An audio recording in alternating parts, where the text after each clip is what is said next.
एक टास्क दे रहा हूँ मैं आपको, जो हमें पसंद करते हैं उनको भी और जो हमारे दुश्मन हैं उनको भी। मर्ज़ी आपकी है, आप इस टास्क को कैसे लेते हैं। बजट पेश हुआ आज का। सरकार अपनी तरफ से बताएगी कि हम ये कर रहे हैं, हम ये करने जा रहे हैं, लेकिन मैं आपको ये कुछ बातें बता देता हूँ। जितना मैं स्क्रिप्ट को समझता हूँ, जिस तरफ दुनिया लेकर के जाने की कोशिश कर रही है, जिस तरफ देश को लेकर के जाया जा रहा है, उसके हिसाब से क्या होगा और इन लोगों ने क्या क्या किया होगा। मैंने अब तक बजट की एक भी लाइन नहीं पढ़ी है। कितने का बजट है, किसको कितना दिया जा रहा है, कौन किसके लिए क्या कर रहा है, मैंने कुछ नहीं पढ़ा है। लेकिन कुछ मुद्दों पर मैं आपको बता देता हूँ कि क्या क्या किया होगा, और आप इस बजट को पढ़कर देखिएगा क्या वैसा ही करने वाले हैं। क्योंकि हमने जो बताया है कि नया विश्व ऑर्डर जो है, नई विश्व व्यवस्था जिस तरफ काम कर रही है, उसका काम क्या है। जैसे मैं आपको कुछ चीज़ें बता देता हूँ कि अलग अलग सेक्टर्स हैं जैसे समाज के, और उनमें काम करने वाले लोग हैं, तो वो उनके साथ क्या करने वाले हैं ये आपको बजट से ही मालूम पड़ जाना चाहिए। बजट में जो जो चीज़ें जैसे जैसे पेश की गई हैं उसके हिसाब से सब चीज़ों पर कंट्रोल करने के लिए, एक डिस्टोपियन सोसाइटी बनाने के लिए, एक पूरी तरह से कंट्रोल्ड समाज को बनाने के लिए ये ज़रूरी है कि पुलिस के पास बहुत सारी पावर हो। तो सशस्त्र सेनाओं के लिए खासा बजट बना होगा, जिसमें उनको मोबाइल, बंदूकें, गाड़ियाँ और डायरेक्ट एनर्जी वेपन, दंगा रोकने वाली मशीनें और इस तरह की तमाम चीज़ें प्रोवाइड करने के बारे में इसमें कुछ दिया होगा। मुझे नहीं मालूम है कि नहीं है। छोटे उद्योगों को ख़त्म करने की स्पेशल पॉलिसीज़ बनाई गई होंगी, जिनमें वो उद्योग शामिल होंगे जिनमें प्रमोशन दे रहे होंगे जहां आधिपत्य अंबानी अडानी का हो चुका है। जिनमें होना बाकी है उन उद्योगों को पहले एस्टैब्लिश करवाएंगे और बाद में वो पूरा तंत्र उनको सौंपेंगे। जिस प्रकार से जो रेलवे है, एयरपोर्ट है, बस स्टैंड है, इनका नवीनीकरण हो रहा है बजट के पैसों से, यानी देश की जनता के पैसों से, और जब वो बन जाएगा उसके बाद उसको सौंपा जाएगा पैसा कमाने के लिए अंबानी और अडानी के वेंचर्स को। इसी तरह से बंदरगाह हैं, पोर्ट हैं, उनका जो डेवलपमेंट है वो भी इसी तरीके से करवाया जाएगा। फिर थोड़ा आगे बढ़ेंगे, इंफ्रास्ट्रक्चर यानी कि सड़क परिवहन के ज़रिए जो ये लोग करने का योजना बना रहे हैं, नए नए रोड्स बना रहे हैं। पिछला जो कर्जा है उसको चुकाने का कोई प्रोविज़न इसमें नहीं होगा। जो वर्ल्ड बैंक से कर्जा लिया है उसका ब्याज भी चुकता करने का भारत के पास कोई इंतज़ाम नहीं है। क्या गिरवी रख के लिया है वो ये नहीं बताएंगे, लेकिन इतना तय है कि वर्ल्ड बैंक से अगला कर्जा मिलेगा जब ये पिछले इंफ्रास्ट्रक्चर वाले जो सिस्टम है ये पूरा का पूरा काम करने लग गया होगा। तो ये भी तय है कि नए इंफ्रास्ट्रक्चर्स के लिए लोन लिया जाएगा और उसमें इस बजट में एलोकेशन की जाएगी और पैसा दिया जाएगा। फिर जो पारंपरिक खेतियां हैं जिन पे अडानी का कब्जा हो गया है, जैसे पहाड़ की बात करें, पहाड़ में सेब का जो इंडस्ट्री है वो पूरा का पूरा अडानी के अंडर में आ चुका है, और अब वही तय करता है वहाँ के किसान को कितना रेट मिलेगा उसकी सेब का।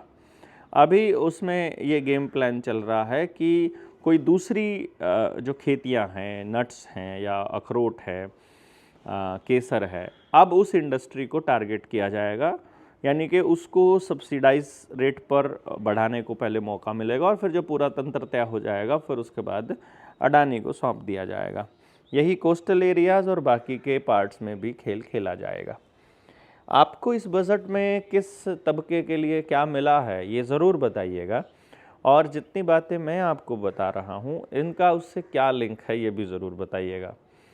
क्योंकि सिस्टम इस तरफ जा रहा है कि चारों तरफ सीसीटीवी कैमरा लगाना, सर्वेलेंस लगाना, इंटरनेट बेस सब कुछ करना, खेती में नए मशीनें लेकर आना, एआई को बढ़ावा देना, रोबोट्स को बढ़ावा देना, हर डिपार्टमेंट में रोबोटिक गेम खेलना, और उन सब के लिए क्योंकि सिलिकॉन की ज़रूरत पड़ती है, उन सब के लिए लिथियम की ज़रूरत पड़ेगी बैटरीज़ के लिए।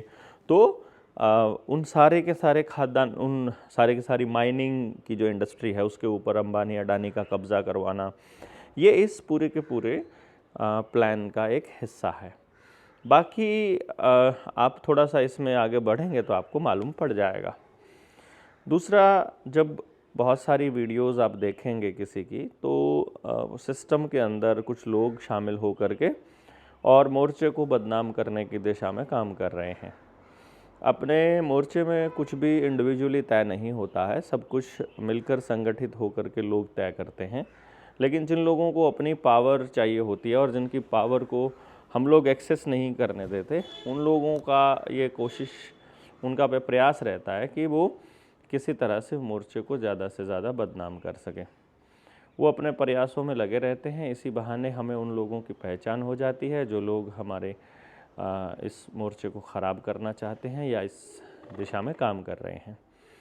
और फिर जो ये रुपए वाले मसले पर हमने काफ़ी समय से बोला है, आप सबको बताया है, तो देश में मुआवजे के लिए ख़ास तौर पे हाई टेंशन लाइंस जो बिछ रही हैं, HTL जिनको बोलते हैं, उनका सबसे बड़ा नुकसान तो ये हो रहा है कि ज़मीनें बंजर तो हो ही रही हैं, साथ के साथ गाँव में जो नपुंसकता है डंगरों में भी और इंसानों में भी, वो बढ़ती जा रही है।